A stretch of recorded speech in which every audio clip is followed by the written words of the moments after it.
Deuteronomy Chapter 24.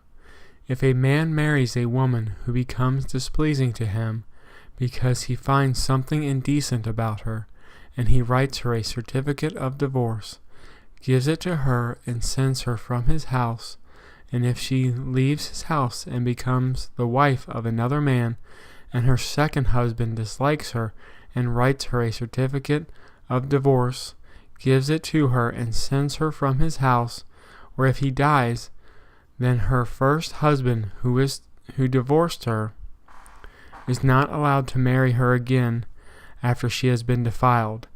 That would be detestable in the eyes of the Lord. Do not bring sin upon the land the Lord your God is giving you as an inheritance. If a man has recently married, he must not be sent to war or have any duty laid upon him. For 1 year he is to be free to stay at home and bring happiness to the wife he has married. Do not take a pair of millstones, not even the upper one, as security for a debt, because that would be taking a person's livelihood as security. If someone is caught kidnapping a fellow Israelite and treating them or selling them as a slave, the kidnapper must die. You must purge the evil from among you. In cases of defiling skin diseases, be very careful to do exactly as the Levitical priests instruct you. You must follow carefully what I have commanded them. Remember what the Lord your God did to Miriam along the way after you came out of Egypt. When you make a loan of any kind to your neighbor, do not go into their house to get what is offered to you as a pledge. Stay outside and let the neighbor to whom you are making the loan bring the pledge out to you. If the neighbor is poor, do not go to sleep with their pledge in your possession. Return their cloak by sunset so that your neighbor may sleep in it. Then they will thank you, and it will be regarded as a righteous act in the sight of the Lord your God.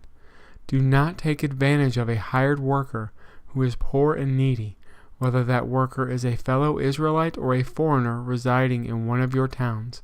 Pay them their wages each day before sunset, because they are poor and are counting on it. Otherwise they may cry to the Lord against you, and you will be guilty of sin. Parents are not to be put to death for their children, nor children put to death for their parents. Each will die for their own sin. Do not deprive the foreigner or the fatherless of justice, or take the cloak of the widow as a pledge. Remember that you were slaves in Egypt, and the Lord your God redeemed you from there. That is why I command you to do this.